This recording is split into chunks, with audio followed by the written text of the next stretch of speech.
Hi everyone, તપોવન science એકેડમીની online lecture સિરીઝમાં બધાનું સ્વાગત છે. ચલો નેક્સ્ટ ક્વેશ્ચન આપણે સોલ્વ કરીએ. આ સર્કિટ તમને દેખાય છે. ક્વેશ્ચન શું છે? એ અને બી વચ્ચેનો પીડી શોધો. ક્વેશ્ચન એવો છે કે એ બિંદુ અને બી બિંદુ વચ્ચેનો પીડી. એ બિંદુ અહીંયા દેખાય છે, બી બિંદુ અહીંયા દેખાય છે. બધી બેટરી જો અહીંયા જોડી છે. અહીંયા 3 વોલ્ટની બેટરી છે, અહીંયા 2 વોલ્ટની બેટરી છે અને 1 વોલ્ટની બેટરી છે. આ 3 બેટરી છે. વિચારો શું કરવું પડે આમાં? કરંટ કદી ઉત્પન્ન કરશો? ભાઈ સર્કિટ છે ને, તમને છે ને સર્કિટ તમને પેલું શું કહેવાય ગુમરાહ કરવા આ પ્રમાણે આપેલી છે. બાકી સર્કિટ બહુ ઈઝી છે. શું કરવું પડે વિચારો. પહેલું કામ શું? પહેલાં તમે કંઈક કેપેસિટર દેખાતું છે નહીં, બરાબર? તો ચિંતા ગઈ, બરાબર. બીજી વાત શું દેખાય છે? અવરોધ દેખાય છે, અલગ અલગ અવરોધ દેખાય છે અને 3 બેટરી દેખાય છે. મેં તમને પહેલાં કીધું શું કરવાનું? મોટી બેટરી પકડવાની, એના ધન છેડામાંથી કરંટ ઉત્પન્ન કરી દેવાનું. ચલો મોટી બેટરી કઈ છે? 3 વોલ્ટની છે, એનાથી કરંટ ઉત્પન્ન કરો. ચલો ધારો કે આ જેટલો કરંટ ઉત્પન્ન થયો, અહીં જેટલો કેટલો કરંટ આવશે? આ કરંટ આવશે. અહીંયા બધું કેટલો કરંટ આવશે? આ કરંટ આવશે. ચલો કરંટ આ આવ્યો. વિચારો હવે કરંટ પાસે 3 રસ્તા છે. એક આ રસ્તો, એક આ રસ્તો ને નીચે જવાનો રસ્તો. વિચારો ધ્યાનથી સમજો. આ કરંટ અહીંથી આ આવ્યો, એની પાસે 3 રસ્તા છે. આ રસ્તો છે, એક આ રસ્તો છે ને એક આ રસ્તો. વિચારો કરંટ અહીંથી આવશે, આ બધું કેટલો જાય? અરે 0 જાય. આ સર્કિટ અધૂરી છે. સમજ પડે કે ન પડે? આને કંઈક આ પ્રમાણે કરીને જોડી દીધું હોય તો વસ્તુ અલગ છે. અહીંયા સર્કિટ પૂરી છે ભાઈ. કરંટ ક્યારે ફ્લો થાય? કરંટ તો જ ફ્લો થાય કે જ્યારે આગળ સર્કિટ હોય તો. બરાબર. તમને એક દાખલો આવો કરાવ્યો હતો કાલે આ પ્રમાણે, બરાબર. આમાં કેવું હતું? આમાં તમને વોલ્ટેજ આપેલા હતા એટલા માટે. અને મેં તમને એવું કીધું આ જે સર્કિટ છે ને એ કોઈ બીજી મોટી સર્કિટનો નાનો ભાગ હોય છે. એટલે આપણે આમાં કરંટ ફ્લો કર્યો હતો, બરાબર છે. પણ ત્યાં વોલ્ટેજ હતા. અહીંયા તો સીધી વાત છે. અહીંયા બધી બેટરી અહીંયા જોડેલી છે અને આ બ્રાન્ચ ખુલ્લી છે. દેખાય છે કે આ બ્રાન્ચ ખુલ્લી છે. હવે આ બ્રાન્ચ ખુલ્લી છે, ધેટ મીન્સ કે આ બ્રાન્ચમાંથી કરંટ જાય નહીં. તો આપણે ખોટા જોડેલા છે. અહીં કેટલો જોડો જો? અહીંયા 1 ઓહ્મ છે, અહીંયા 1 ઓહ્મ છે, અહીંયા 1 ઓહ્મ છે. અહીં મેં 60 થી 1 મેગા ઓહ્મ લખ્યો છે. હવે તમે અહીંયા ગમે એટલું લખી શકો, ફરક શું પડે? 1 કરોડ ઓહ્મ લખો કે 1 અબજ ઓહ્મ લખો કે 10 કરોડ ઘાત ઓહ્મ લખો, શું ફરક પડવાનો? કારણ કે કરંટ જ નથી જવાનો. એટલા માટે મેં 1 મેગા ઓહ્મ લખ્યું છે. સમજ પડે? ગમે એટલો અવરોધ લખો ફરક નથી પડતો, કારણ કે કરંટને જવા માટે બ્રાન્ચ ઓપન છે આખી. એટલા માટે મતલબ કે અહીંયા કરંટ જશે નહીં. તો વિચારો આ અવરોધમાંથી કરંટ નહીં ફ્લો થાય. તો મને ખબર પડી ગઈ કે આ અવરોધમાંથી કરંટ ફ્લો નહીં થાય. તો આ અવરોધ કેવો છે? નકામો છે. અવરોધ શું કરશે? ખાલી સર્કિટ કમ્પ્લીટ કરવા ભાગો છો. ટૂંકમાં આમ કરી દેવાનું. જે અવરોધમાંથી યાદ રાખજો, જે અવરોધમાંથી કરંટ ફ્લો થાય એને શું કરી દેવાનો? એનો વાયર બનાવી નાખવાનો. શું કરી નાખવાનો? વાયર બનાવી નાખવાનો. ડાયરેક્ટ આપણને જાદુ આપ્યું છે ભગવાને કે આપણે અવરોધમાંથી કરંટ પસાર નહીં થાય તો આપણે વાયર બનાવી નાખશું. તો વિચારો આ પોઈન્ટ એ છે તો આ પોઈન્ટ પણ એ થાય કે ન થાય? વચ્ચે જો આમાંથી કરંટ પસાર થયો હોત તો આ પોઈન્ટ ને આ પોઈન્ટ અલગ અલગ થાત. પણ હવે તો શું છે? અવરોધમાંથી કરંટ ફ્લો થતો નથી તો એ વાયર જ છે. માનો ને વાયર જ છે. એટલે આ 2 પોઈન્ટ સરખા. તો આ પોઈન્ટ એ છે ને આ પોઈન્ટ એ છે. આ પોઈન્ટ પણ એ છે. બે ચલો એ મળી ગયો. વિચારો આ પોઈન્ટ બી છે તો આ પોઈન્ટ પણ બી જ થવાનો છે. ખાલી ખોટો વાયર જોડ્યો તમને ત્યાં, બરાબર. તો ક્વેશ્ચન શું છે? એને બી વચ્ચેનો પીડી. હવે એને બી વચ્ચેનો પીડી ક્યારે મળે? તમને કરંટ મળે તો. કઈ આપણી સર્કિટ ઈઝી થઈ ગઈ છે. અહીંથી આઈ કરંટ આવે. ચલો થઈ ગયો. આગળ વધીએ. કરંટના 2 ભાગ પડશે. એક થોડોક કરંટ આ બાજુ જશે. ધારો કે આ બાજુ જવા દઈએ આપણે I1. કેટલો જવા દઈએ? I1. નીચે કેટલો જાય? I-I1. કેટલો જાય? I-I1. અહીંયા I2 નહીં લખવાનું. શું લખવાનું? I-I1. પછી અહીંથી આગળ વધશે. અહીંયા કેટલો આવશે? અહીંયા આવશે I-I1, અહીંયા આવશે I-I1 અને અહીંથી કેટલો આવશે? I1 આવશે. બેનો થોડો થશે I, પછી ઉપર પાછો I કરંટ પહોંચી જશે. એટલે સર્કિટ થઈ ગઈ કમ્પ્લીટ, વ્યવસ્થિત, બરાબર. હવે શું કરવાનું છે? વિચારો તમારે 2 વેરિયેબલ છે. I નથી ખબર અને I1 નથી ખબર. તો મારી પાસે 2 વેરિયેબલ છે. તમારે 2 સમીકરણ બનાવવા પડે. એક સમીકરણ આપણે જો કોના માટે? હવે આમાં તમે ગમે એટલા બંધગાળા લઈ શકો. એક આ બંધગાળો લઈ લે, એક નીચેનો લઈ લે. ચાલશે કે નહીં ચાલે? બરાબર કે ચાલશે? બરાબર. તો એક આ બંધગાળો લઈ લઈએ અને નીચેનો લઈએ. તમે આમ પણ લઈ શકો આખો. આમાં 3 બંધગાળા બને એવું છે. કોઈ પણ બંધગાળો હોય કઈ ફરક પડતો છે નહીં, બરાબર. તમને જે પણ સારો લાગે લઈ લે. હું પેલા ઉપરના માટે લખું છું, બરાબર છે. એવું લાગે તમે નામ આપી દેજો. A B આપ્યા છે, C D D F તમે તમારે નામ આપી દેજો. પછી લખજો આના માટે આ બંધગાળા માટે કિર્ચોફનો નિયમ. તો પહેલો બંધગાળો છે ને આ બંધગાળો, એના માટે વાપરીએ આપણે. ચલો અહીંથી સ્ટાર્ટ કરશું, બરાબર. એ પોઈન્ટથી સ્ટાર્ટ કરીએ. ચલો અહીંથી આગળ વધીએ. જો અહીંથી આગળ વધો તો કરંટ કેટલો? I1. અવરોધ કેટલો? 1 ઓહ્મ. તો 2 નો ગુણાકાર 1 × I1. હું ડાયરેક્ટ લખું છું ભાઈ 1 × I1. અને કેવો છે? માઇનસમાં આવશે. કારણ શું? જે દિશામાં જઈએ છીએ એ જ દિશામાં આપણો કરંટ છે. તમે આમે આવો તો ચાલે, કાંઈ ફરક પડે નહીં. તો અહીંથી આપણે આગળ ગયા. 2 નો ગુણાકાર માઇનસમાં આવશે. આગળ વધ્યા. બેટરી આવી. કેટલી છે બેટરી? 2 વોલ્ટની છે. પેલો કયો છેડો આવે છે? એનો ધન છેડો આવશે -2. ઉપર ગયા. ઉપર કરંટ ગયો. ચલો પેલા કઈ આવ્યું? 3 વોલ્ટની બેટરી આવી. એનો પણ ઋણ છેડો તો +3 કરશું. આગળ વધીએ. જે દિશામાં જઈએ છીએ એ દિશામાં કરંટ તો શું આવશે? માઇનસ. કરંટ કેટલો? I × 1 એટલે I આવશે. ફરી પાછા ક્યાં આવી ગયા? એ પોઈન્ટ પર. તો બરાબર 0 થઈ ગયું. સોલ્વ. કેટલું ઈઝી સમીકરણ જો. તો 3 એક કામ કરો, 3 માંથી 2 1 વધે. આ બધું આમ જાવ તો શું સાબિત થયું? I + I1 બરાબર 1 થઈ ગયું સાબિત. કેટલું ઈઝી સમીકરણ એવું દેખાય છે. આગળ વધીએ. હવે એ જ વસ્તુ હું પછી નીચે વાપરી દઉં બીજા ગાળા માટે. ચલો અહીંથી આ પ્રમાણે આમ જશું આપણે, અથવા આમ જાવ તો ચાલે, કે ફરક પડે નહીં. ચલો આમ જઈએ, બરાબર. આ પ્રમાણે અહીંથી સ્ટાર્ટ કરો છો, આગળ વધો. કેટલો કરંટ છે? I-I1. ક્યાંથી પસાર થયો? 1 માંથી. તો કરો 2 નો ગુણાકાર અને આગળ શું આવશે? માઇનસ. કારણ કે શું છે? જે દિશામાં જાવ છો એ દિશામાં કરંટ છે. આપણે આમ છે તો એ દિશામાં કરંટ છે એટલે આઈ માઇનસ આઈ વન ઇન્ટુ એક એટલે શું થાય આઈ માઇનસ આઈ વન ઇન્ટુ એક બરાબર કરવાની જરૂર છે નહીં ગુણ્યા સોરી આગળ વધ્યો બેટરી આવી કેટલા વોલ્ટની બેટરી આવી 1 વોલ્ટની બેટરી આવી ધન છેડો આવ્યો તો -1 આગળ વધીએ ઉપર જાઓ છો આમ જવાનું છે આમ તો કરંટ સામો આવે છે કરંટ સામો આવે પણ બેટરી પહેલા બેટરી છે બેટરી કઈ છે 2 વોલ્ટની એનો કયો છેડો આવ્યો ઋણ છેડો આવ્યો તો શું છે +2 આગળ વધીએ તો કરંટ કયો સામો આવે છે i1 કરંટ સામો આવે છે i1 કરંટ સામો આવે તો પ્લસ કરશું 2 નો ગુણાકાર i1 × 1 થશે i1 બરાબર શું આવશે 0 આવશે બરાબર શું આવશે 0 આવશે ઓકે ચલો આના અંદર ગુણ નાખો તો -i + i1 2 માંથી 1 જાય તો +1 વધે +1 + i1 બરાબર 0 તો કરો ગણતરી સીધી સાબિત શું છે અહીંયા -i + i1 2i1 બરાબર એક આમ જવા દો તો -1 આવશે કે ન આવે હવે બે સમીકરણ છે આરામથી સોલ્વ થાય કે ન થાય સમીકરણ જો એક લખી દો ચલો ને એક સમીકરણ છે i + i1 બરાબર 1 અને બીજું સમીકરણ છે -i + 2i1 બરાબર -1 કરી બેનો સરવાળો તો i - i ઉડી ગયા 0 થઈ ગયા i1 + 2i1 3i1 બરાબર આવ્યું 0 મતલબ શું થયું i1 બરાબર 0 આવશે શું આવ્યું i1 બરાબર 0 આવ્યું જો આનો મિનિંગ શું થાય i1 બરાબર 0 નો એનો મિનિંગ એમ થાય વાલા કે આ પોઈન્ટ અને આ પોઈન્ટ વચ્ચે જે બ્રાન્ચ છે એમાંથી કોઈ કરંટ ફ્લો થતો નથી તો i1 આપણને કેટલા મળ્યા 0 મળ્યા કંઈ નહીં મતલબ એમ થયાનો કે આ બ્રાન્ચમાંથી કોઈ કરંટ ફ્લો થશે નહીં કંઈ વાંધો નહીં હવે આ સમીકરણ આપણે અહીંયા મૂકી દઈએ તો શું આવશે અહીંયા i + i1 બરાબર 1 છે એમાં i1 0 મૂકો તો શું આવશે i + 0 બરાબર 1 તો મને i કેટલા મળશે i મળશે 1 એમ્પિયર તો ટૂંકમાં 1 એમ્પિયરનો કરંટ પસાર થયો 1 એમ્પિયરનો કરંટ કુલ ઉત્પન્ન થાય છે આ બ્રાન્ચમાંથી હવે ક્વેશ્ચન શું છે ક્વેશ્ચન સિમ્પલ છે કે a અને b વચ્ચે પીડી શોધો તો a અને b વચ્ચે પીડી શોધવા માટે શું કરવું પડે આપણે કિર્ચોફનો બીજો નિયમ વાપરવો પડે શું કરવું પડે કિર્ચોફનો બીજો નિયમ વાપરવો પડે હવે કિર્ચોફનો બીજો નિયમ તમે ક્યાં વાપરી શકો તમે આ બ્રાન્ચ માટે વાપરી શકો આ બ્રાન્ચ માટે વાપરી શકો અને આ બ્રાન્ચ માટે વાપરી શકો જો મતલબ એમ થાય છે જો કે આ બ્રાન્ચમાંથી કરંટ જ ફ્લો નહીં થાય આ બ્રાન્ચમાંથી કરંટ ફ્લો નહીં થાય મતલબ શું થયો અહીંથી જેટલો કરંટ ઉત્પન્ન થાય છે બધો અહીંથી નીકળી જાય છે આ પ્રમાણે બધો કરંટ અહીંથી જેટલો આવે છે બધો અહીંથી નીકળી જાય છે બરાબર કે નહીં આ પ્રમાણે ફ્લો થશે હવે સિમ્પલ છે તમે કોઈ પણ લઈ શકો તમે આ બ્રાન્ચ માટે કિર્ચોફનો નિયમ વાપરો ખાલી a અને b માટે તો પણ a b મળે આના માટે વાપરો તો પણ a b મળે અને આના માટે વાપરો તો પણ a b મળશે આપણે સિમ્પલ કામ કરીએ આ જે વચ્ચેની બ્રાન્ચ છે એના માટે વાપરી દઉં છું ઉપર દોરી દઉં છું આ પ્રમાણે અહીંયા a પોઈન્ટ છે પછી એક અવરોધ છે પછી એક બેટરી છે આ પ્રમાણે બરાબર આ પ્રમાણે બેટરી છે અહીંયા કેટલો છે 1 ઓહ્મનો અવરોધ છે અહીંયા બેટરી 2 વોલ્ટની છે પણ બ્રાન્ચમાં કરંટ 0 એમ્પિયર કેટલો છે 0 એમ્પિયર કંઈ વાંધો નથી ચલો વાપરીએ નિયમ કિર્ચોફનો બીજો નિયમ વાપરો ક્યાં વાપરશું આપણે અહીં લખી દો બરાબર એટલામાં બીજો નિયમ વાપરી દઈએ આપણે ચલો અહીંથી સ્ટાર્ટ કરીએ પહેલો પોઈન્ટ કયો છે va આગળ વધ્યા માઇનસ કરશું કરંટ કેટલો 0 × 1 એટલે 0 થઈ જશે લખવાની કઈ જરૂર છે નહીં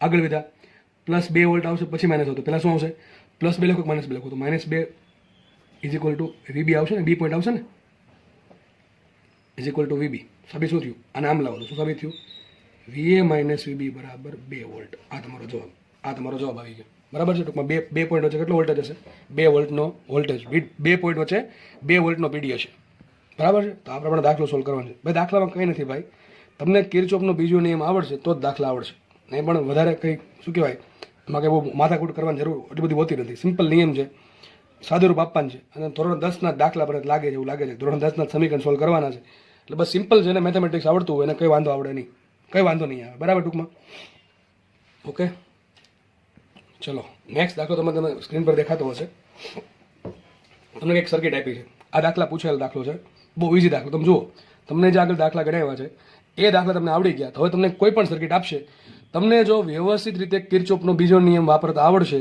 અને સમીકરણ સોલ્વ કરતા આવડે તો કોઈ પણ દાખલો આવશે તમે સોલ્વ કરી શકશો અને મોટા ભાગના દાખલા તમારે કિર્ચોફના બીજા નિયમના આધારે જ પૂછાશે આપણે એક્ઝામ ક્રેક થાય ને એમ દાખલા ગણવાના છે આડેધડ ગમે એમ દાખલા ગણવા થતા નથી બરાબર છે તો શું કહે છે જો આ એક સ્વિચ આપી છે અહીંયા 2 ઓહ્મનો અવરોધ છે 4 ઓહ્મનો અવરોધ 20 ઓહ્મનો અવરોધ છે અહીં 20 વોલ્ટ આપ્યા 10 વોલ્ટ આપ્યા છે ઘણા કે સર્કિટ ઓપન છે સર્કિટ ઓપન નથી જોવાય વોલ્ટેજ આપ્યા છે અહીં કાંઈ નો આપ્યો હોય ને તો સમજવું પડે ભાઈ આ છેડો ખુલ્લો છે બરાબર છે પણ 10 વોલ્ટ લીખું છે બરાબર હવે આ શું કર્યું આને કહેવાય ગ્રાઉન્ડ કર્યું યાદ રાખજો જ્યાં પણ તમને આવી નિશાની આપે ના છૂટકે તમારે 0 વોલ્ટ લખી જ નાખવાનું શું લખી નાખવાનું 0 વોલ્ટ સમજો હજી કહું છું જ્યાં પણ આવું ગ્રાઉન્ડ કરેલું હશે એ ગ્રાઉન્ડ કર્યું મતલબ ત્યાં 0 વોલ્ટ આપી દેવાનું તમને રકમમાં નહીં આપે 0 વોલ્ટ લેવો એમ તમે સમજી લો કે 0 વોલ્ટ આપ્યું છે બરાબર છે કારણ કે પૃથ્વીનું વોલ્ટેજ આપણે 0 વોલ્ટ ગણીએ છીએ બરાબર તો આ 0 વોલ્ટ આપણે લઈ લીધું બરાબર ફિક્સ લઈ લેવાનું 0 વોલ્ટ હવે 3 પોઈન્ટ આપ્યા હવે દાખલો તમને યાદ ગણાવ્યો હતો આ રીતે બસ એ જ દાખલો છે આ બે આને પકડી નામ કરી દો વાય જેવું બનાવી દો થઈ ગયો ન થઈ ગયો તો એ જ દાખલો છે આ તો એ આમાં વસ્તુ અલગ નથી પણ એક ખબર હોય કે 0 વોલ્ટ છે એટલા માટે મેં દાખલો લીધો ચલો ક્વેશ્ચન એમ છે સ્વિચ ક્લોઝ કરતા 2 ઓહ્મના અવરોધમાંથી વહેતો પ્રવાહ તમને મેં કીધું આમાંથી અઢળક પ્રશ્ન પૂછ્યો કે આમાંથી કેટલો પ્રવાહ પસાર થાય, આમાંથી કેટલો થાય, આમાંથી કેટલો થાય, કુલ પ્રવાહ કેટલો હશે, કે પછી દરેક વોલ્ટેજ દરેક અવરોધના બે છેડા વચ્ચે પીડી કેટલો હશે, આ બધું તમને અલગ અલગ વસ્તુ પૂછી શકે. આ પણ તમને પૂછ્યું કે આ પોઈન્ટ છે એનો વોલ્ટેજ કેટલો હશે. બરાબર છે. તો હવે તમને દાખલો સાથે આવડશે કે નહીં આવડશે. ચલો શું કરશું ફટાફટ. 20 વોલ્ટ, 10 વોલ્ટ, 0 વોલ્ટ સ્ટાર્ટ ક્યાંથી કરશું? મોટા વોલ્ટેજથી. ધારો કે અહીંથી કરંટ આઈ ઉત્પન્ન થયો, અહીંથી આઈ કરંટ ઉત્પન્ન થયો. હવે શું કરશું? થોડો કરંટ નીચે જાય, થોડો કરંટ આમ જશે. ધારો કે અહીંયા કરંટ જાય છે I1, કેટલો જાય છે I1, અહીં કેટલો જશે I માઇનસ I1. વાત થઈ ગઈ પૂરી. હવે શું કરવાનું છે? બસ તમારે કેજો બીજું વાપરવાનું છે. આપણે એક કામ કરીએ, આના માટે વાપરી નાખીએ અને એક વખત આના માટે વાપરી નાખીએ. બરાબર છે. ચલો અહીંથી વાપર સ્ટાર્ટ કરીએ. ધારો કે નામ આપી દઉં ABCD, A B C ને D પોઈન્ટ આપી દઈએ. તો પહેલાં હું ABD માર્ગે વાપરું. કયા માર્ગે? ABD માર્ગે. ABD માર્ગે કેજો બીજો એને વાપરું છું. તો A પોઈન્ટ લખીએ VA. આગળ વધીએ. અવરોધ કેટલો? 20 ગુણ્યા પ્રવાહ કેટલો? -20I. માઇનસ શું કામ આવ્યું? જે દિશામાં જઈએ છીએ એ દિશામાં. હું થોડું ફટાફટ જાઉં છું કારણ કે હવે હું માનું તમને હવે આવડી જવું જોઈએ. આગળ વધીએ, નીચે જશું. કરંટ કેટલો? I1. અવરોધ કેટલો? 2 ઓહ્મ. બેનો ગુણાકાર માઇનસમાં આવશે કારણ કે જે દિશામાં જઈએ છીએ એ દિશામાં કરંટ 2 × I1 બરાબર શું આવશે? VD. બરાબર કે એ બધું પતી ગયું. આ સ્વિચ બંધ થઈ ગયો, સ્વિચ બંધ થઈ ગઈ. ચલો બંધ કરી દઈએ. અને સ્વિચ આપણે આદર્શ સ્વિચ માનશું એટલે સ્વિચનો કોઈ અવરોધ નથી માનશું. સેમિકન્ડક્ટર યાદ કરો, સ્વિચ બનાવી હતી. તો આ પ્રમાણે થશે. તો કેટલા આવશે? બરાબર VD આવશે. પણ VD તો શું છે? 0 છે. કંઈ મૂકી દે કિંમત. VA બરાબર શું આપણને? 20 આપ્યા છે. VD બરાબર VA બરાબર આપણને 20. લખીએ અહીંયા 20 -20I1 સોરી 20I છે. ઓકે. -2I1 બરાબર 0. આખું સ્ટેપ આ બાજુ લાવો. શું લાવશે? 20 બરાબર 20I + 2I1 બરાબર છે. બે કોમન કાઢો. શું આવશે અહીંયા? I1 + 10I બરાબર ને? હા બરાબર. I1 + 10I બરાબર શું આવશે? 10. આ સમીકરણ 1 બન્યું. ઓકે. સમીકરણ 2 બનાવે, બીજું બનાવીએ તો સોલ્વ થશે. આપણે આ લઈ લઈએ. ચલો ને. આપણે એવું ગણવું એટલે આમાંથી અવરોધમાંથી પ્રવાહ આપણે બધું સોલ્વ કરી નાખીએ. એટલે ગમે એ પૂછે આપણે વાંધો નહીં. ચલો એક આ બ્રાન્ચ લઈ લો. કઈ લો? ABC લઈ લો. ચલો ABC બ્રાન્ચ માટે આપણે કેચોનો બીજો ને બ્રાન્ચ છે એ ઓપન છે એટલે આપણે શું લખવું પડશે? VA થી સ્ટાર્ટ કરવું પડે. VA -20I. આગળ ગયા અહીંયા -4 × I માઇનસ I1 બરાબર આવશે 20. મૂકો કિંમત. અહીંયા આવશે 20 -20I -4I +4I1 VC બરાબર છે 10 છે. ઓકે કંઈ નહીં. હવે કામ કરીએ, લખી દો. ચલો ના 20 - 4I એટલે -24I થયા. એને જવા દો આમ, આને જવા દો આમ, આને લાવો આમ. તો 20 - 10 = 24I -4I1. આ બીજું સમીકરણ સોલ્વ થઈ ગયું. બે સમીકરણ સોલ્વ થઈ ગયા છે. બરાબર. એક I1 છે ને એક આ રીતનું છે. બરાબર. લખું છું અહીંયા. બીજું સમીકરણ કયું છે? પહેલું સમીકરણ આવું છે 10 = શું આવશે? 10I + I1. થશે કે નહીં? તો સોલ્વ. આ બે સમીકરણ છે એને સોલ્વ કરી દેજો તમે જાતે. ચલો કરી દઉં. ચલો કરી દઉં ભાઈ, વાંધો નહીં. જો ને એક કામ કરવાનું, 4 વડે ગુણ નાખું. -4I + 4 ઉડી જાય ને. 4 વડે ગુણો. શું? 40 = 10 × 40I પ્લસ શું છે? 4I1. થઈ ગયો આટલું. એક આ સમીકરણ ને એક આ સમીકરણ. જુઓ કરો બેનો સરવાળો. 10 ને 40 50, 40 ને 20 64I અને બે થઈ ગયા 0. બરાબર. તો સાબિત શું થયું? I બરાબર 50/64. હવે તમારે જાતે આગળ વિચારવાનું છે ભાઈ. બરાબર છે. તમને શું મળશે? I1 મળે કે ન મળે? કોઈ પણ એકમાં કિંમત મૂકજો, તમને I1 મળી જશે. મેઇન ક્વેશ્ચન શું છે કે સ્વિચ ક્લોઝ કરતા હવે તમને ભાઈ I મળી ગયું, I1 મળી, બધું મળી જાય. હવે ક્વેશ્ચન એમ છે કે સ્વિચ ક્લોઝ કરતા 2 ઓહ્મના અવરોધમાંથી વહેતો પ્રવાહ, એટલે ભાઈ I1 શોધવાનું છે. શું શોધવાનું છે? I1 મળે કે ન મળે? આરામથી મળશે. બરાબર છે. દાખલો એ પૂરો થઈ ગયો. તમને એમ કે B પાસે વોલ્ટેજ, તો ચલો હોમવર્કમાં આપું. B પાસે વોલ્ટેજ કેટલું આરામથી મળે. એટલે આમને મળી જાય. અહીંથી VA -20 × I બરાબર VB. હવે I ની કિંમત મૂકી દો, મળી જાય VB મળી ગયું. બાકી બીજું શું પૂછે? દરેક અવરોધના બે છેડા વચ્ચે પીડી પણ પૂછે. એ બધું આવડશે બધાને? ઓકે. ચલો આપણે અહીંયા રાખીએ. આ દાખલો અહીંયા રાખીએ. નેક્સ્ટ ક્વેશ્ચન સોલ્વ કરીએ. દાખલો IMP. દાખલો એકદમ ઇઝી પણ બહુ IMP છે. શું કહે જુઓ? 5 એમ્પિયરનો પ્રવાહ 3 સમાંતર શાખામાં વહેંચાય છે. 5 એમ્પિયરનો પ્રવાહ 3 સમાંતર શાખામાં વહેંચાય છે. આ 3 શાખાના તારની લંબાઈનો ગુણોત્તર 2:3:4, ત્રિજ્યાનો ગુણોત્તર 3:4:5 તથા તેમની અવરોધકતાનો ગુણોત્તર 1:2:3 છે. 3 તાર છે, ટૂંકમાં 3 અવરોધો છે ભાઈ. બરાબર છે. એ 3 અવરોધની લંબાઈ તમને આપી 2:3:4, એની ત્રિજ્યા આપી 3:4:5 અને અવરોધકતા આપી છે. ત્રણેય તાર અલગ અલગ મટીરિયલના છે એટલે અવરોધકતા આપી છે 1:2:3. તો ક્વેશ્ચન છે દરેક બ્રાન્ચમાં વહેતો પ્રવાહનો ગુણોત્તર શોધો. દરેક બ્રાન્ચમાંથી કેટલો પ્રવાહ પસાર થાય એનો ગુણોત્તર શોધવાનો છે. બરાબર. દાખલો કંઈક આવું કહે છે, સમજો ને. એક અવરોધ છે પહેલા ઉપર, બીજો અવરોધ છે અને નીચે ત્રીજો અવરોધ. સમજાવો કે આ રીતનું કંઈક આપવું છે. આકૃતિ દોરો કે જરૂર છે નહીં. બરાબર. અહીંથી 5 એમ્પિયરનો પ્રવાહ આવે છે અને 5 એમ્પિયરનો પ્રવાહ પાછો નીકળી જશે. બરાબર. ધારો કે આ અવરોધ છે R1, સમજવા માટે તમારે આ અવરોધ R2 છે, આ અવરોધ R3 છે. ધારો કે અહીંથી કરંટ જાય છે I3, અહીંથી કરંટ જાય I2 અને અહીં કરંટ જાય છે I1. આપણે શોધવાનું શું છે? I1 જેમ I2 જેમ I3. એકદમ દાખલો ઈઝી. ચલો શું કરવું પડે જો અમારે કરંટ શોધવો છે તો પહેલા શું કરવું પડે કે બેટરી જોડીએ છે. ધારો કે બેટરી જોડી દીધી, 2 વોલ્ટની બેટરી જોડીએ છે. ત્રણેય શું કીધું? ત્રણેય સમાંતર શાખા છે. 5 એમ્પિયરનું કુલ કરંટ છે, ત્રણ સમાંતર શાખામાં વહેંચવાનું છે આપણે, બરાબર છે. હવે સીધી વાત છે કે ત્રણેય શેમાં છે? સમાંતરમાં છે. ત્રણેય સમાંતરમાં હોય તો વોલ્ટેજ કેવું હોય? સરખું એક અલગ અલગ હોય. સરખું વોલ્ટેજ અહીં કેટલું વોલ્ટેજ હશે? V વોલ્ટ હશે. અહીં કેટલું વોલ્ટેજ? V volt. આના માટે કેટલું વોલ્ટેજ? V volt. ત્રણેય માટે વોલ્ટેજ VV વોલ્ટ છે. ત્રણેય માટે વોલ્ટેજ VV છે, બરાબર છે. ત્રણેય બ્રાન્ચ સમાંતરમાં છે અને ત્રણેય બ્રાન્ચ માટે વોલ્ટેજ સરખું છે. ક્વેશ્ચન ખબર પડી ગઈ? હવે જો ત્રણેય બ્રાન્ચનો અવરોધ, હવે આપણે એક કામ કરીએ, આ બ્રાન્ચ માટે લખું સૂત્ર, તો સૂત્ર શું આવશે? V બરાબર I3R3 આવશે. સૂત્ર શું આવશે? V બરાબર I3R3. V તો કેવું અચળ છે, V કેવું અચળ છે લખાઈશું માટે લખાય I3 ઇઝ પ્રપોર્શનલ ટુ શું આવશે? 1/R3. I3 પ્રપોર્શનલ ટુ શું આવશે? 1/R3 આવશે કે નહીં આવે? બરાબર કે નહીં? એ જ પ્રમાણે I2 પ્રપોર્શનલ ટુ શું આવશે? લખવાની જરૂર છે નહીં. I2 પ્રપોર્શનલ ટુ શું આવશે? 1/R2. ઉપર લખો, લખી દો. ચલો ભાઈ, V બરાબર શું આવશે? I2R2 અને V બરાબર શું આવશે? I1R1. કારણ કે ત્રણેય બ્રાન્ચ સમાંતરમાં છે, ત્રણેય માટે વોલ્ટેજ સરખું હશે. તો લખાય અહીંથી કે ભાઈ I1 બરાબર I1 પ્રપોર્શનલ ટુ શું આવશે? 1/R1 આવશે. ટૂંકમાં ભાઈ વિચારો, મેં તમને પહેલાં કીધું હતું કે સમાંતરમાં જ્યારે કરંટ વેચવાનો હોય ને તો કરંટને પહેલાંથી ખબર પડી જાય. જે બ્રાન્ચમાં વધારે અવરોધ હશે ત્યાં ઓછો જશે અને જે બ્રાન્ચમાં ઓછો અવરોધ હોય તો ત્યાં મેક્સિમમ જશે. અને માનો કે કોઈ બ્રાન્ચમાં 0 અવરોધ છે તો બધો કરંટ ત્યાંથી ફ્લો થઈ જશે. અને માનો કે કોઈ બ્રાન્ચમાં ઇન્ફિનિટી અવરોધ છે તો ત્યાંથી કરંટ પસાર જ નહીં થાય, બરાબર. આ વસ્તુ મગજમાં રાખી, 4-5 મુદ્દા. તો ચલો આપણે કરંટ વેચવાનું છે. કરંટ વેચવા માટે મારે R1, R2 અને R3 ની કિંમત ખબર હોવી જોઈએ. પણ R1, R2, R3 નથી આપ્યા, એની જગ્યાએ મને શું આપ્યું? લંબાઈનો ગુણોત્તર આપ્યો, L1, L2 અને L3. ત્રણેય આના માટે લંબાઈ L1, આના માટે લંબાઈ L2, આના માટે લંબાઈ L3. આના માટે ત્રિજ્યા આપી, આના માટે R1, આના માટે R2 અને આના માટે R3. અને અવરોધકતા આપી છે, આના માટે ρ1, ρ2 અને ρ3. ચલો લખ્યું છે અહીંયા L1 જેમ L2 જેમ L3. લંબાઈનો ગુણોત્તર શું આપ્યો છે મને? 2:3:4. 2:3:4. ઓકે. ત્રિજ્યા. હવે એક કામ કરો, સૂત્ર શું આવશે? સૂત્ર શું આવશે વિચારો? R બરાબર ρL/A. સૂત્ર શું આવશે? R બરાબર ρL/A. ચલો એમને રહેવા દઈએ. ρ એમને રાખો, L એમને રાખો. એરિયા શું લખાય? એરિયા લખાય πr². હું સ્મોલ r કરું છું. સ્મોલ r શું છે? ત્રિજ્યા છે. તો સાબિત શું થયું? માટે સાબિત થયું R પ્રપોર્શનલ ટુ ρL/r². શું સાબિત થયું? R proportional two ρL/r². આમાં ρ પણ કેમ રાખ્યું છે? ρ એટલા માટે રાખ્યું કે ρ અલગ અલગ છે બધા માટે. અવરોધકતા અલગ અલગ છે, 1:2:3.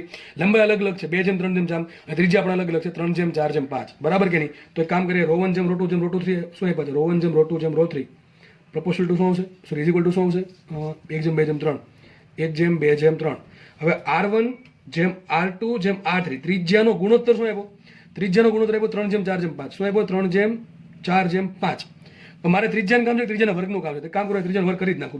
બે બાજુ વર્ગ કરી દો. શું આવશે અહીંયા? R1² જેમ R2² જેમ R3². બરાબર. શું આવશે? 3નો વર્ગ કરો. 3નો વર્ગ 9, 4નો વર્ગ 16 અને 5નો વર્ગ 25. આ થઈ ગયો R1² જેમ R2² જેમ R3². બરાબર આવશે 9 જેમ 16 જેમ 25. અહીંયા આવશે ρ1 જેમ ρ2 જેમ ρ3 બરાબર 1:2 જેમ 3. હવે વિચારો, હવે તમારે શું કરવાનું છે? બસ જસ્ટ તમારે કિંમત મૂકવાની છે આમાં. અથવા તમે ચલો અવરોધ શોધો તો અવરોધ શોધી નાખીએ. અવરોધ શોધો તો અવરોધ શોધી નાખો ડાયરેક્ટલી. અથવા ડાયરેક્ટ આમાં બુદ્ધિ ચાલતો તો આમાં મૂકી શકો તમે. હું એમ કહું છું કે અત્યારે તમને અવરોધ શોધાવું છું, પણ તમે જ્યારે દાખલા આવો એક્ઝામમાં પૂછે તો અવરોધવાળું સ્ટેપ સ્કીપ કરજો. કયું સ્ટેપ હું કહું છું? હવે આપણે શું મળ્યું? R1 પ્રપોર્શનલ ટુ શું આવે? L1 ρ1 જેમ R1² આવે કે ન આવે? આવે કે નહીં આવે? ચલો મૂકીએ પ્રપોર્શનલ ટુ. L1 શું લેશો? L1 લેશો 2. ρ1 શું લેશો? ρ1 લેશો 1. છેદમાં R1² શું લેશો? R1 લેશો. એથી કહી દો થોડુંક હું. R1 પ્રપોર્શનલ ટુ આવશે L1 ρ1/R1².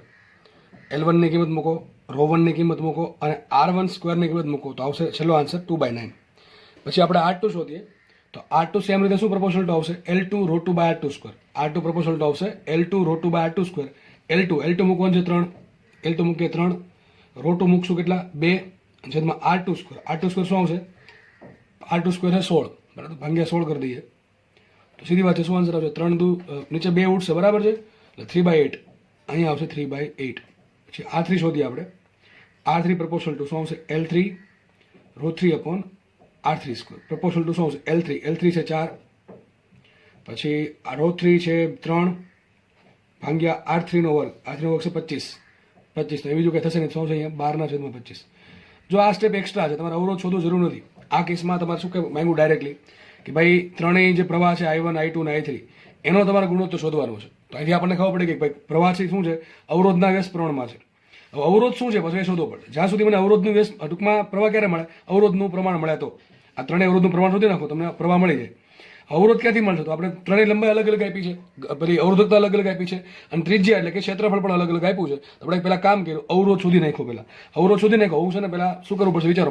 પહેલા મારે લેવું પડશે નેક્સ્ટ પેજ, પછી એમાં કિંમત મૂકવી પડશે. લખીએ જુઓ અહીંયા આપણે લખી દઉં છું ફટાફટ. R1 શું મળ્યું આપણને?